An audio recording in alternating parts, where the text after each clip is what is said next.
የማይበላ ከማይበሉ እንስሶች አንዱ አህያ ነው። ሊበሉ ተከልክሏል። በዘሌዋዊ መጽሐፍ ውስጥ እንዳይበሉ ከተከለከሉት ነው። እሱን መብላት ጀመሩ። እሱንም በልተው እሱም ማጠረ፣ እሱም ማለቀ። ቀጠሉና ደግሞ እንደገና የዶሮ ኩስ። አሁን ይሄንን ኢማጂን ስናደርገው ስንቶቹ ናቸው የበሉት? እንዴት ለመብላት ራሳቸውን አሳመኑ አለን። ደግሞ የከበደውን ቀጥሎ ዶሮ ኩስ።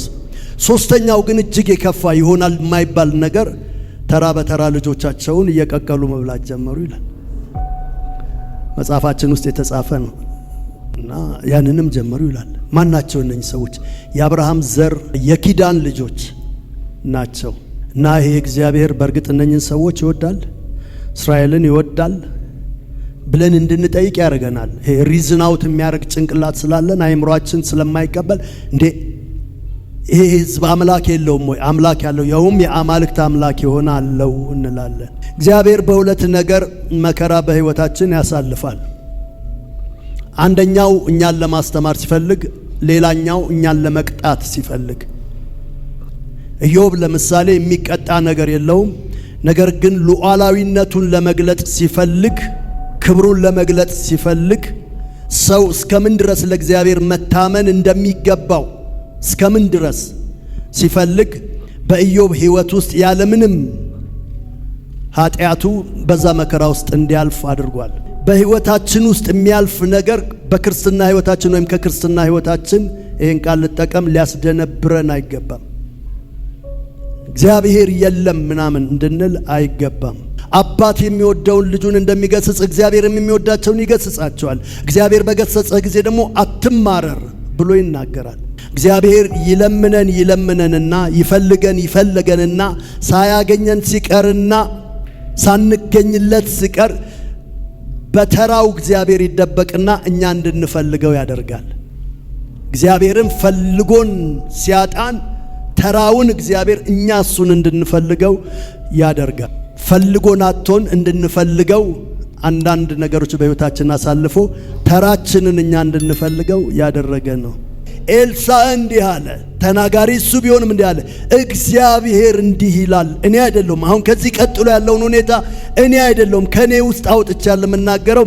እግዚአብሔር እንዲህ ይላል። ምን ይላል? ነገ ታሪክ ይለወጣል። የአህያ ራስ መብላት ከነገ ጀምሮ ያቆማል። ዶሮ ኩስ መብላት ከነገ ጀምሮ ያቆማል። እናት ልጇን መብላት ከነገ ጀምሮ ታቆማለች። እግዚአብሔር ፊቱን መልሷል። ሃሌሉያ! እግዚአብሔር ለሕዝቡ ራርቷል። ነገ በዚህ ጊዜ ትላንት የኖራችሁትን ህይወት አትደግሙትም። አሜን ላላችሁ ዛሬ ይሁንላችሁ። ክብር ለዚህ ጌታ ይሁን። በብዙ መከራ ውስጥ የመጣችሁ፣ በብዙ ፍርሃት ውስጥ የመጣችሁ ነጋችሁን የምትፈሩ አላችሁ። ይሄን ቃል በእናንተ ላይ እንደ ትንቢት ቃል እናገራለሁ። ነገ እግዚአብሔር፣ ነገ ማለት ነገ ቅዳሜ አይደለም። ከዚህ ቃል በኋላ እግዚአብሔር ነገሮችን መለወጥ፣ ነገሮችን ማስተካከል ይጀምራል። እኔ እንዲህ ብዬ ልባርካችሁ፣ ልመርቃችሁ። እግዚአብሔር በጠላቶቻችሁ ሰፈር ኮቴያችሁን ያክብደው። እግዚአብሔር በጠላቶቻችሁ ሰፈር ኮቴያችሁን ያክብደው። ባስደነገጧችሁ፣ ባስፈራሯችሁ፣ በዛታችሁ ሰፈር ላይ እግዚአብሔር ኮቴያችሁን ዛሬ ያክብደው። እንደ ብዙ ሰራዊት፣ እንደ ብዙ ሰረገላ፣ እንደ ብዙ ፈረስ የናንተን ኮቴ ማለት የናንተን ግርማ ያክብደው። ፊታችሁን እግዚአብሔር በጠላቶቻችሁ ፊት ያክብደው። ቃላችሁን፣ ድምፃችሁን እግዚአብሔር በጠላቶቻችሁ ፊት ያክብደው።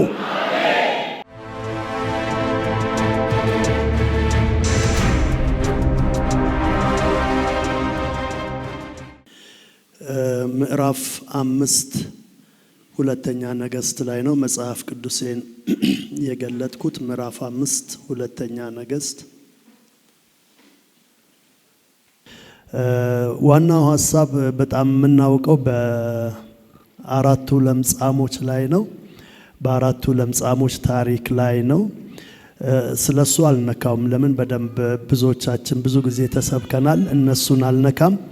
እኔ ቁጥር የተወሰኑትን ቁጥሮች ብቻ እዛ ላይ ነው ላተኩር የፈለኩት። ምዕራፍ 5 ብያችሁ ከሆነ ይቅርታ፣ ምዕራፍ 7 ቁጥር 1 እና 2። ምዕራፍ 7 አንድ ገጽ ብቻ ነው የምትገልጡት፣ ወረቀቱን የያዛችሁ ባይብል ማለት ነው። እንደዚህ ይላል፣ በጌታችን ስም አነባለሁ።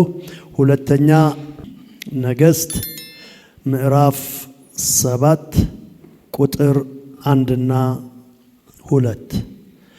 ኤልሳዕም የእግዚአብሔርን ቃል ስሙ፣ እግዚአብሔር እንዲህ ይላል፣ ነገ በዚህ ጊዜ በሰማርያ በር 1 መስፈሪያ መልካም ዱቄት በ1 ሰቅል 2 መስፈሪያም ገብስ በ1 ሰቅል ይሸመታል አለ። ንጉሡም በእጁ ተደግፎ የነበረ አለቃ ለእግዚአብሔር ሰው መልሶ እነሆ እግዚአብሔር በሰማይ መስኮቶች ቢያደርግ ይህ ነገር ይሆናልን? አለው። ኤልሳዕም እነሆ በዓይኖችህ ታየዋለህ፣ ከዚያም አትቀምስም አንተ አለው። እግዚአብሔር ቅዱስ ቃሉን ሕያው ቃሉን ይባርክልን። እዚህ ጋር ትምህርትም ይሰጠናል። እንደገናም በውስጣችን ያለውን መንፈስ እንደገና ይጭረዋል፣ በውስጣችን ወይም ያነሳሰዋል ወይም ያቀጣጥለዋል ብዬ አሰብኩኝ። በዚህ በቁጥር 1 ላይ 3 ወገን እናያለን። ኤልሳዕም የእግዚአብሔርን ቃል ስሙ፣ እግዚአብሔር እንዲህ ይላል፣ ነገ በዚህ ጊዜ በሰማርያ 1 ሰቅል መስፈሪያ 1 መስፈሪያ ዱቄት በ1 ሰቅል 2 መስፈሪያ ደግሞ ገብስ በ1 ሰቅል ይሸጣል አለ ነው የሚለው። ይህን ሀሳብ ዝም ብዬ ቀስ እያልኩ ለማየት ፈለኩና 3 ሀሳቦች ውስጡ አየሁ። አንደኛ ተናጋሪ ሰው አለ፣ ይህንን ቃል ተናጋሪ ሰው አለ። ሁለተኛ ይህንን ቃል አናጋሪ አለ። ሶስተኛ የሚነገር ነገር አለ አልኩኝ። ተናጋሪው ማን ነው ብዬ ስል እንዳነበብነው ኤልሳዕ ነው ተናጋሪው። ኤልሳዕን አናጋሪው ግን እግዚአብሔር ነው። የሚነገረው ደግሞ ምንድነው ብዬ ስል ነገ ታሪክ ይለወጣል ነው የተሰበሰበው ሐሳብ። ነገ ታሪክ ይለወጣል ነው። ይህንን ታሪክ ሳነብ ከመጽሐፍ ቅዱስ ውስጥ በጣም ትልቅ እግዚአብሔርን በጽድቅ መጠየቅ እንችላለን፣ በጽድቅ ቻሌንጅ ማድረግ እንችላለን። እኔ ይህንን ሳነብ ይህንን በተለይ ምዕራፍ ሳነብ በእርግጥ እግዚአብሔር እስራኤላውያኖችን ይወዳል፣ ሪሊ ይወዳል። እንዴት የሚወደውን ሕዝብ እግዚአብሔር የልጁን ሥጋ ያበላል። እኛ ባንጠይቅም ጠያቂዎች ስላሉ እኛም ጠይቀን ማለፍ እንችላለን። የልጆቻቸውን ሥጋ ብዙ የመከራ ታሪክ አለ። ወደ 1444 አካባቢ ነው ካልተሳሳትኩ፣ ወይም 1444 ጦርነት የጠገበች ሀገር ብትኖር እስራኤል ናት። ሀገር ሳትሆን ለ2500 ዓመት ሀገር ሳትሆን ተበታትና የነበረች ሀገር እስራኤል ናት። አሁን ወደ 70-80 ዓመት አካባቢ በ1948 ነው ሀገር የሆነችው። ከ1948 በፊት ለ2500 ያህል ተበትና የነበረች ሀገር ናት። እና እግዚአብሔር ይህንን ሕዝብ ብዙ የመከራ ታሪኮች አሳልፈዋል። ብዙ ሰዎች ተቀባብለው ገዝተዋቸዋል። በጣም ብዙ ሰዎች እንደውም ራሳቸው ሲናገሩ ምን ይላሉ? እንደ መንገድ ጭቃ ተረገጥን ይላሉ። የመንገድ ጭቃ ማለት ታውቃላችሁ? እዚህ ጋር ጭቃ አለ፣ ምንም እግር ያልነካው ነገር ግን እዚህ ጋር በጣም ብዙ እግር የነካው ጭቃ ምን አይነት መልክ እንዳለና እንደ መንገድ ጭቃ ነው፣ በቃ የተረገጥ ነው በጠላቶቻችን ይላሉ። አላፊ አግዳሚ ሁሉ እኛ ላይ ነው የሚሉት። እዚህ ጋር ደግሞ ከሁሉም የከፋ ነገር በጣም 3 ዋና ዋና ነገር እዚህ ላይ እስራኤላውያኖች የሆነባቸው ነገር አለ። ቀለል ካለው ብጀምር የአህያ ራስ ከዚህ ረሃብ ከጽኑ ረሃብ የተነሳ፣ ይሄኛው ደግሞ በጣም ኃይለኛ ጦርነት ነው። ቀስት አልወረወሩም ጠላቶቻቸው፣ በሰይፍም አይደለም የገጠሟቸው፣ ሌላ ምንም የጦር መሳሪያ አልተጠቀሙም። ዝም ብሎ ብቻ ሰማርያን ከበቧት። የሚወጣም የሚገባም እንዳይኖርባት ሰማርያን ዝም ብለው ከበቡና ቁጭ አሉ። እነሱ ይበላሉ ይጠጣሉ፣ እዚህ ጋር ግን ምንም ነገር እንዳይደረግ ከበቧት። ከዚህ የተነሳ የሚበሉትም የሚያደርጉትንም ነገር ሁሉ አቁመው እርሻውንም አቁመው ቁጭ አሉ። በዚህ ጊዜ ረሃብ እየበረታ መጣ። እጃቸው ላይ ያለ ነገር፣ ጎተራቸው ያለ ነገር ሁሉ አለቀ። አልገደሏቸውም። ራሳቸውንም መግደል አይችሉም። ማለት ራስን ለመግደል ይከብዳል ጤናማ ሰው። ከዚህ የተነሳ ሰርቫይቭ የሚያደርጉበትን ህይወታቸውን የሚያቆዩበትን አንዳንድ ሚንሶች መፍጠር ጀመሩ። የማይበሉ ነገሮች መብላት። የማይበሉ ነገሮች በሉና ወደ መጨረሻ ሲደርሱ እንደውም በህጋቸው የተከለከለ የአህያ ራስ ሁሉ በጣም በውድ ዋጋ እየተሸጠ እሱንም መብላት ጀመሩ። የአህያ ራስ የማይበላ ከማይበሉ እንስሶች አንዱ አህያ ነው። ሊበሉ ተከልክሏል። በዘሌዋዊ መጽሐፍ ውስጥ እንዳይበሉ ከተከለከሉት ነው። እሱን መብላት ጀመሩ። እሱንም በልተው እሱም ማጠረ፣ እሱም ማለቀ። ቀጠሉና ደግሞ እንደገና የዶሮ ኩስ። አሁን ይህንን ኢማጂን ስናደርገው ስንቶቹ ናቸው የበሉት? እንዴት ለመብላት ራሳቸውን አሳመኑ አለን። ደግሞ የከበደውን ቀጥሎ ዶሮ ኩስ። ሶስተኛው ግን እጅግ የከፋ ይሆናል የማይባል ነገር ተራ በተራ ልጆቻቸውን እየቀቀሉ መብላት ጀመሩ ይላል መጽሐፋችን ውስጥ የተጻፈ ነው። እና ያንንም ጀመሩ ይላል። ማን ናቸው እነዚህ ሰዎች? የአብርሃም ዘር የኪዳን ልጆች ናቸው። የኪዳን ልጆች ናቸው።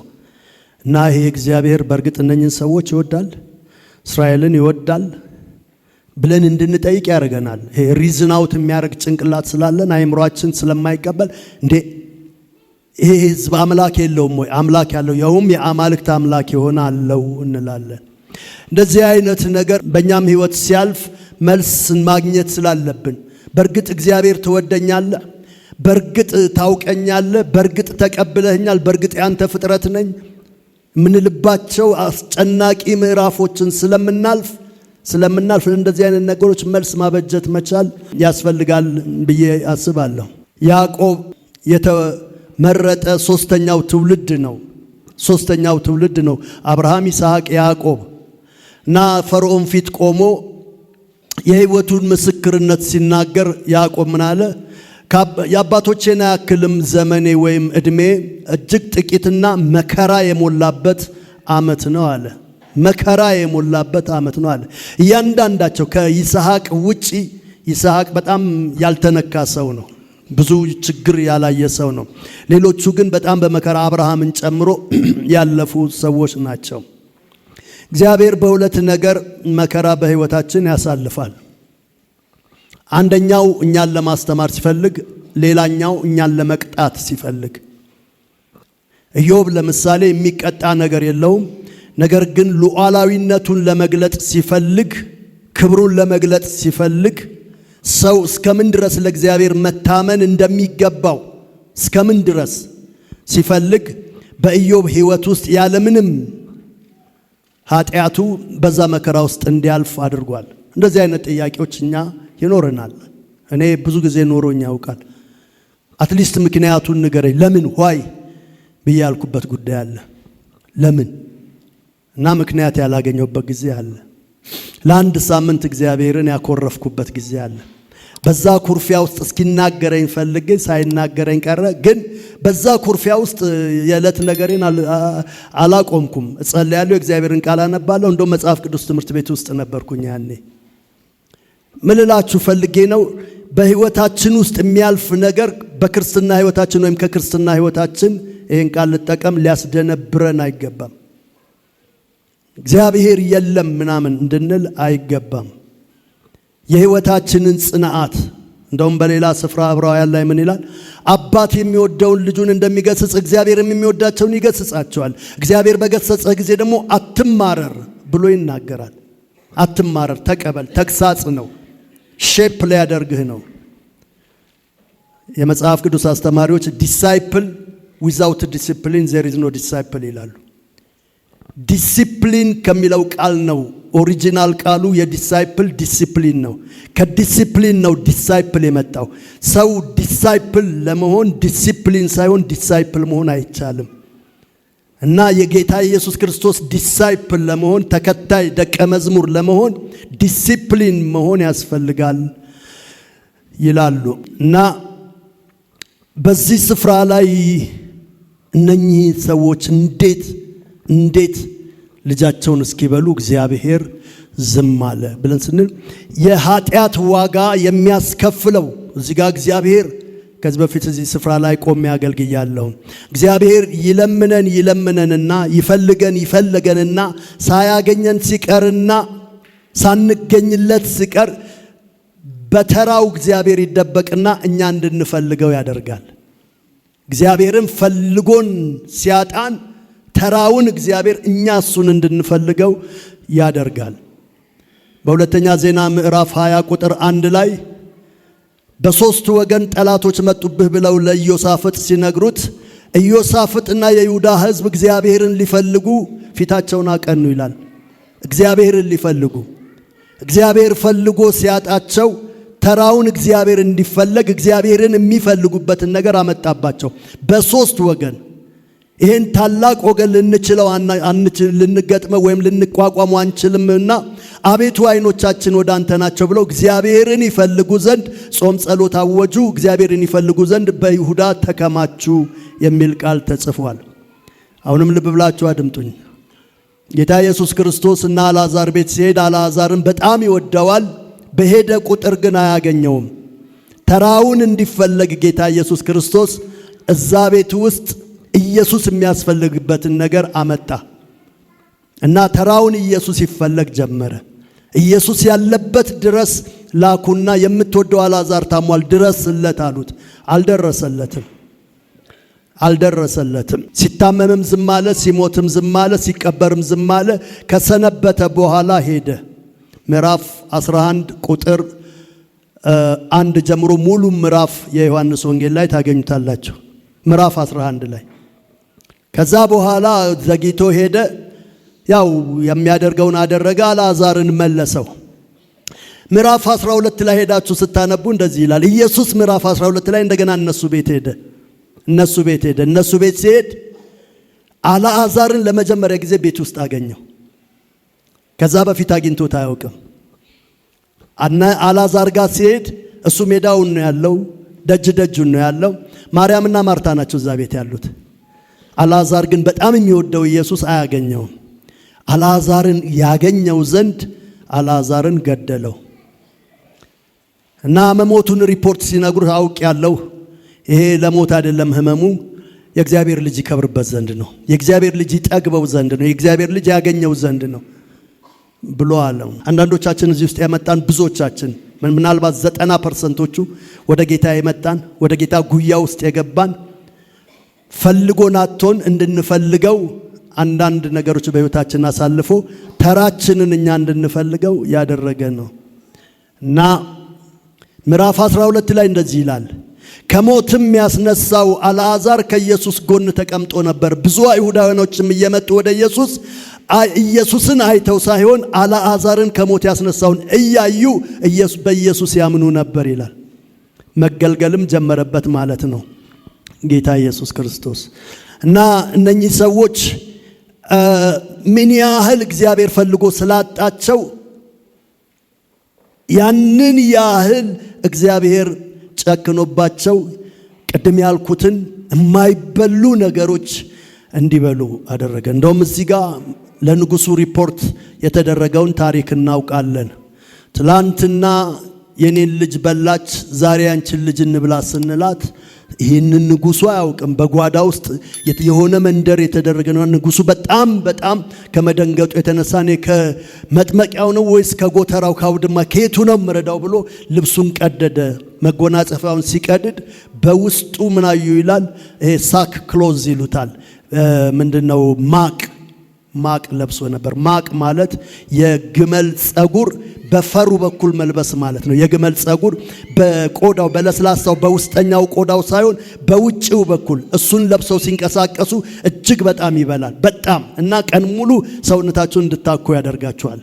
እና በእግዚአብሔር ፊት ራሳቸውን ማዋረዳቸውና ቶርሜንት ማድረግ ማሰቃየታቸውን ለማሳያ ነው። እና ንጉሱ ለካ ከላይ እንደ ንጉስ ካባ ለብሷል ወይም መጎናጸፊያ የንጉስ ልብስ ለብሷል።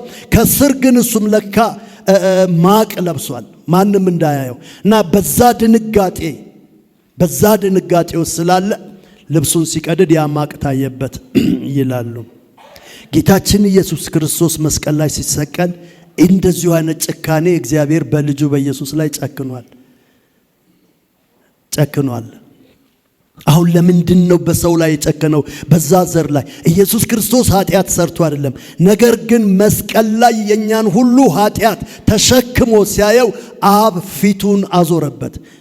ኢየሱስ ክርስቶስ ሞት አይደለም የከበደው። ከከበደው ሁሉ ኢየሱስ ክርስቶስን የከበደው የአብ ፊት ዘወር ከሱ ማለቱ ነው። ኤሎሄ ኤሎሄ ያለው አባት ሆይ ስለምን ተውከኝ? እስካሁን ድረስ ፊትህን ስላላዞርክ መከራውን ችየው ነበር፣ መከራውን ተሸክሜው ነበር። አሁን ግን ፊትህን ስታዞር ያንተን ፊት ማጣቱ ከሞት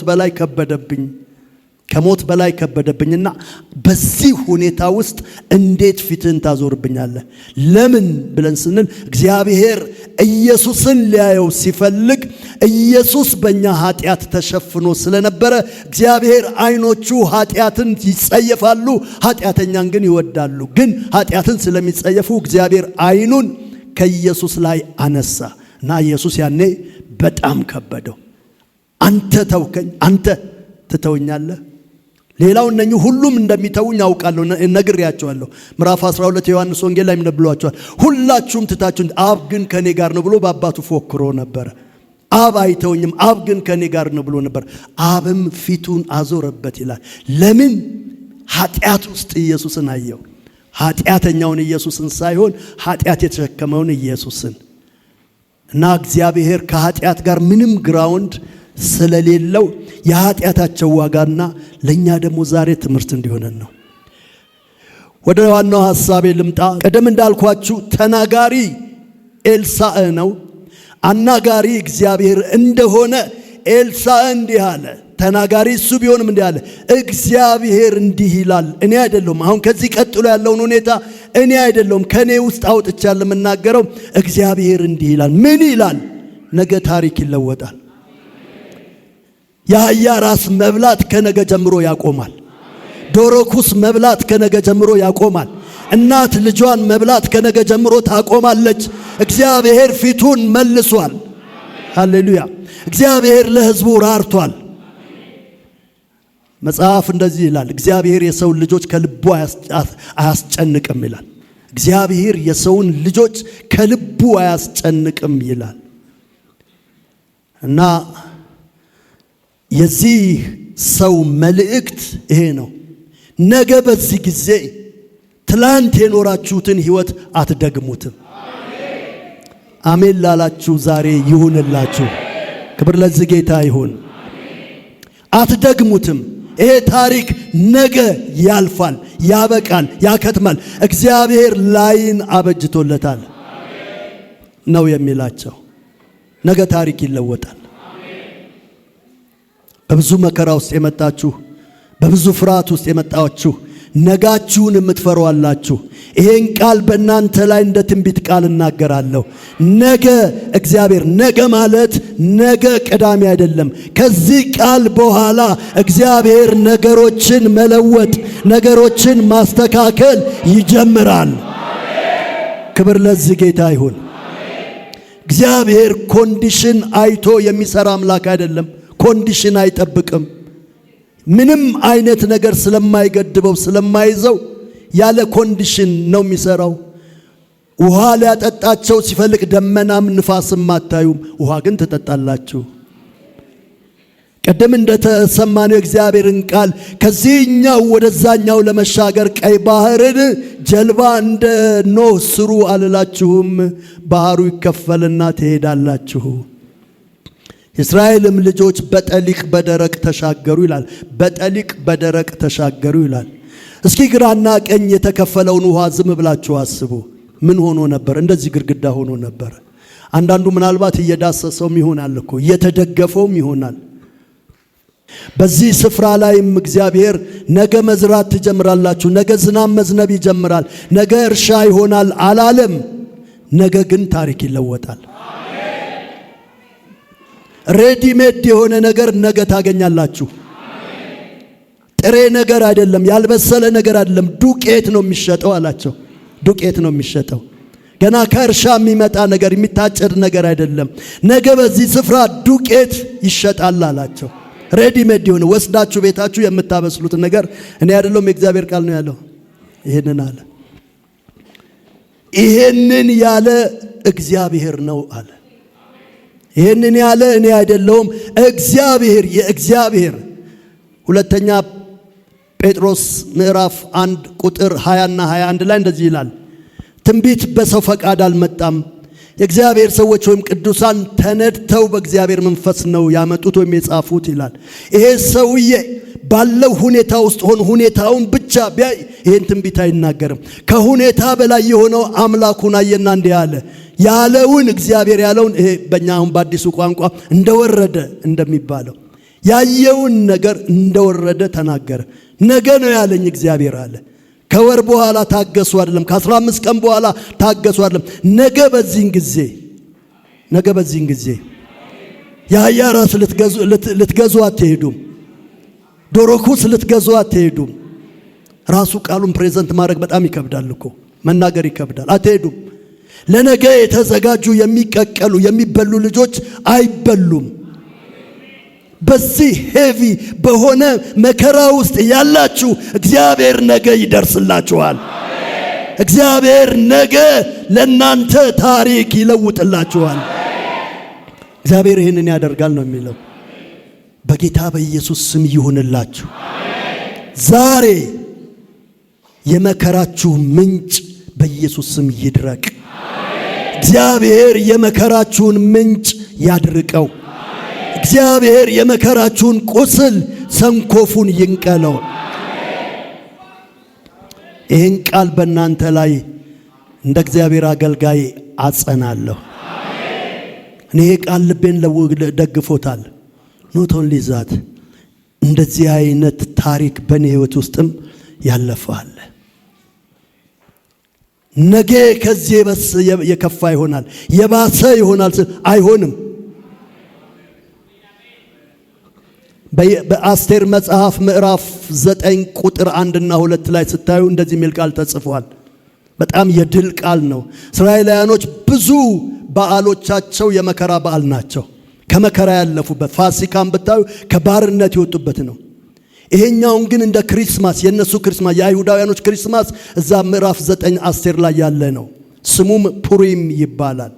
ምን ማለት ነው? ታሪኩን ስለምታውቁት የአይሁድ ጠላቶች በአይሁድ ላይ ሊሰለጥኑ ባሉበት በዛው ቀን አይሁዶች በጠላቶቻቸው ላይ ይሰለጥኑ ዘንድ የቀረውን ሐሳብ ጨርሱልኝ። ነገሩ ተገለበጠ። ነገሩ ተገለበጠ። በእውነት በዚህ አይነት ክሪቲካል ሲቹዌሽን ውስጥ ያላችሁ ይሄው በኢየሱስም ነገሩን ገለበጥ ነው።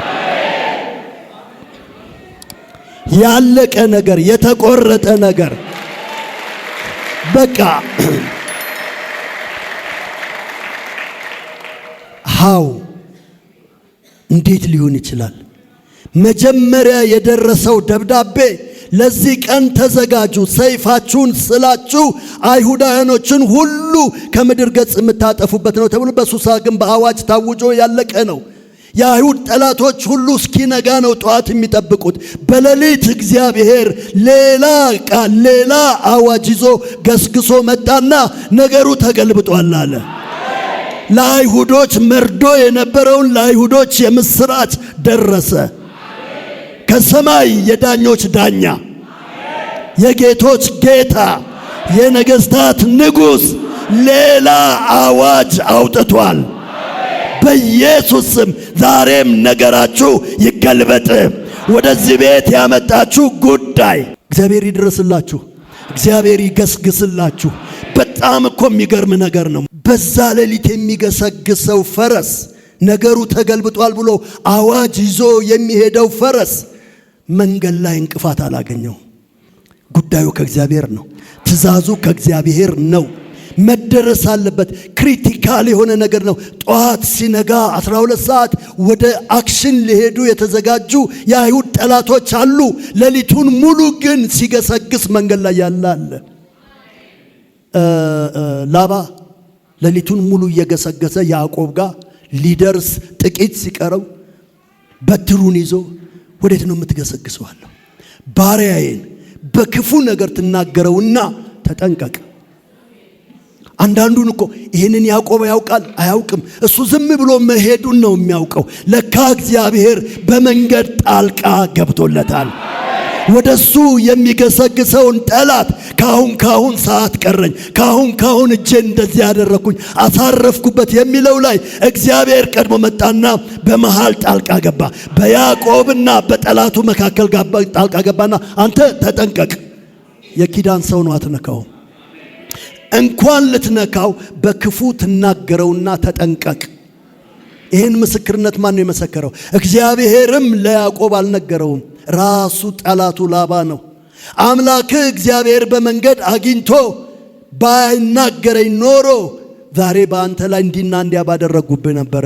አምላክህ እግዚአብሔር ግን በመንገድ አግኝቶ ተጠንቀቅ፣ በክፉ ባሪያ እንዳትናገረው አለኝ አለ።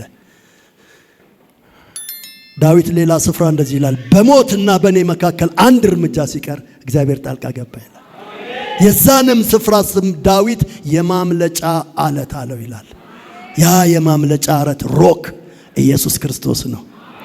ጣልቃ ይግባላችሁ። ያላችሁበትን ሁኔታ የሚያውቅ የምታልፉበትን መከራ የሚያውቅ እግዚአብሔር ፈጥኖ ገስግሶ ይድረስላችሁ። ግራ በገባችሁ ውል ባጣችሁበት ነገር እግዚአብሔር መንገድ ላይ ነው። እግዚአብሔር ታሪክ ሊቀይር መንገድ ላይ ነው። እዚህ ጋር ቅድም እንዳልኩት ነገ ታሪክ ሊለውጥ በአስቴር ዘመን ደግሞ አዋጅ ሊለውጥ ፈረሰኛው ሌሊቱን ሙሉ እየገሰገሰ መጣ። ቆይ አለ። ምን? በአዋጅ ላይ አዋጅ ወጥቷል። ይሄኛው አዋጅ ሰበር ስለሆነ ያኛውን አዋጅ የሚሽር አዋጅ ወጥቷል። አትግደሏቸው እንኳን ለአይሁዶች እኮ በጣም በቂ የምስራች ነው። አይሁዶችን አትግደሏቸው ካንስል ሆኗል። ትልቅ የምስራች ኖ እንደሱ አይደለም። አይሁዳውያኖች በጠላቶቻቸው ላይ እንዲሰለጥኑ እንደዚህ ነው የተጻፈው አሉ። ለ3 ቀን ሰለጠኑባቸው። ለ3 ቀን እዛ ያላችሁ እዚህ ውስጥ ያላችሁ ወገኖች ታውቃላችሁ። አሁን የነኛን 3 ቀኖች ሰለብሬት ያደርጋሉ። 3 ቀን። ሌላ የገረመኝ የአራቱ ለምጻሞች ነው። ዝም ብላችሁ አንዳንድ ነገር ቪዥዋላይዝ ዳርጉ። ዝም ብላችሁ እስኪ እዩ። እነኚህ ሰዎች ዶሮኩስ እስኪበሉ፣ የአህያ ጭንቅላት እስኪበሉ፣ ልጅ እስኪበሉ ድረስ በጣም በረሃብ ደቀዋል። ምናልባት ከወራቶች ያላለፈ ረሃብ አልፎባቸዋል። እነኛን 4 ለምጻሞች እስኪ ሳሏቸው። ምን አይነት አቅም አላቸው? እንዴት ነው እየተራመዱ ወደ ጠላቶቻቸው ሰፈር የሄዱት? ካሁን መንገድ ላይ ሊወድቁ የደረሱ ሰዎች ናቸው። ስሙን ገባካችሁን? መንገድ ላይ ሊወድቁ የደረሱ በረሃብ የጠወለጉ ሰዎች ናቸው። ይሄኛውን እግራቸውን አንስተው ይህን እስኪያሳርፉ በጣም በጥንቃቄ እየተፍገመገሙ ነው። ነገር ግን የሚገርመው ነገር እግዚአብሔር ምን አደረገ? ኮቴያቸውን አከበደው። ያንን ደካማ በረሃብ የደቀቀውን የነኛን 4 ለምጻሞች እግር እግዚአብሔር አከበደውና በጠላቶቻቸው ሰፈር ትልቅ ቫይብሬሽን ይሰማ ነበር። ትልቅ ድምጽ ይሰማ ነበር። እግሮቻቸውም በጠላቶቻቸው ሰፈር የብዙ ሰረገላ፣ የብዙ ፈረሰኞች፣ የብዙ ሰራዊት ድምጽ አደረገው። እግዚአብሔር ከነሱ ጋር ይረግጥ ነበር። እኔ እንደዚህ ነው የምለው። በቃ እግዚአብሔር ከነኚህ ታምነው እዚህ ብንሆን መሞታችን ነው። እዛ እንሄድና 2 ቻንስ አላት ልጅ። እዚህ ምንም ቻንስ የለ፣ የመሞት ቻንስ ነው እዚህ ያለው። እዛ ግን 2 ቻንስ። ጠላቶቻችን ምህረት ቢያደርጉ ቢራሩልን በህይወት እንኖራለን። ያለበለዚያ እዛ እንሞታለን ብለው የሄዱትን ከነኚህ ሰዎች ጋር እግዚአብሔር አብሮ እየረገጠ ወደ ጠላት ሰፈር ሲሄድ የነኚህ 4 ሰዎች ኮቴ በጠላቶች ሰፈር ትልቅ ንዝረት፣ እነሱ የተቀመጡበት ምድር ያ አካባቢ ትልቅ ንዝረት ይሰማ ነበር። ይሄ ድምጽ ምንድነው አሉ? የብዙ ሰረገላ ድምጽ። ጠላቶቻችን የግብጽ ሰራዊትን ገዝተውብን መተዋልና ብለው መሄድ ጀመሩ፣ መሸሽ ጀመሩ፣ ማምለጥ ጀመሩ ይላል። ይሄን ታምር ለምጻሞቹ ራሱ አላወቁም። ምንድነው? ምን ሆኖ ነው? ምንድነው ነገሩ? ጠላቶች እዚህ ሰፈር አሉ አልተባለ? እኛ ጠላት አላየንም፣ ግን ምግብ ነው የምናየው፣ ልብስ ነው የምናየው፣ ጌጣጌጥ ነው የምናየው አሉ። ምን እንደተሰራ በእነሱ ኮቴ አያውቁትም። እኔ እንዲህ ብዬ ልባርካችሁ፣ ልመርቃችሁ። እግዚአብሔር በጠላቶቻችሁ ሰፈር ኮቴያችሁን ያክብደው። እግዚአብሔር በጠላቶቻችሁ ሰፈር ኮቴያችሁን ያክብደው።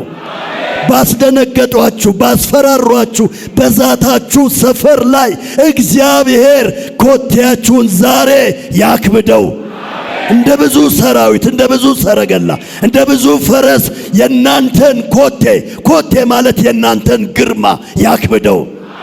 ፊታችሁን እግዚአብሔር በጠላቶቻችሁ ፊት ያክብደው። ቃላችሁን፣ ድምጻችሁን እግዚአብሔር በጠላቶቻችሁ ፊት ያክብደው። ይችላል። ባስፈራሯችሁ፣ ባስጨነቋችሁ፣ በእውነት ካመናችሁ ሰው ጋር ይህንን ቃል እናውጃለን።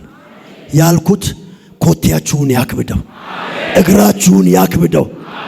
አመላልሰዋችሁ፣ አስጨንቀዋችሁ፣ እንዲህና እንዲያረጓችሁ በየትኛውም ስፍራ ጉዳያችሁን የጨበጡ ሰዎች ዛሬ ፊታችሁን አክብዶ፣ ድምጻችሁን አክብዶ፣ ኮቴያችሁን አክብዶ እግዚአብሔር በእነሱ እጅ ያለውን ያስለቅቅላችሁ። በጠላት እጅ ያለውን ያስለቅቅላችሁ። ሙሴ በሰፈር ስለነበረ ፊቱን ተለማመዱትና እንደውም አንዳንዴ ድንጋይ ሁሉ ያነሱበታል ሊወግሩት፣ ብዙ ነገር ያደረጉት ነበር። አንድ ቀን ግን ይሄ ሙሴ ወደ እግዚአብሔር ተራራ ሄዶ ሲመጣ ፊቱ ከብዶ መጣ።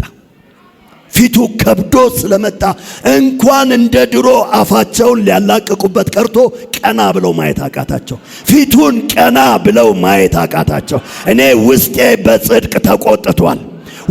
በጽድቅ ተቆጥቷል። ይኸውላችሁ እዛ ዳኛ ጋር የምትሄድ ያቺ ሴት ዝም ብላ አይደለም የምትሄደው። ለካ ፊቷ ይከብደው ነበረ፣ ፊቷ ያስጨንቀው ነበረ። አንድ ቀን ለብቻ ወሰነ። ይህች ሴት ዘወትር እየመጣች ከምታደክመኝ ለካ አድክመዋለች። ዛሬ ለጠላቶቻችሁ እግዚአብሔር መጨረሻ ያርገው። ለበሽታችሁ መጨረሻ፣ ለችግራችሁ መጨረሻ እግዚአብሔር ያድርገው። በዚህ ስፍራ ላይ የሚነገር የትንቢት ቃል፣ የእግዚአብሔር ቃል ዛሬ የመከራ ምንጫችሁን ያድርቀው። ለዚህ ጌታ ክብር ታመጣላችሁ። ሃሌሉያ! ደግሜ መርቃችኋለሁ። እግዚአብሔር ኮቴያችሁን ያክብደው። በናቋችሁ ፊት፣ ባቀለሏችሁ ፊት፣ በእውነት ፊታችሁን እንደ ተራ ሰው በሚያዩ ፊት ብቻ በየጉዳያችሁ እግዚአብሔር ከዚህ በኋላ በእውነት በፊታችሁ ላይ ሞገስ ይጨምር፣ በድምጻችሁ ላይ ሞገስ ይጨምር፣ በእግሮቻችሁ ኮቴ ላይ የማስፈራትን ክብር እግዚአብሔር ይጨምር። ለዚህ ጌታ ከፍ ያለ ጨብጨባ ታመጣላችሁ። ይገባዋል። ሃሌሉያ! ይችላል።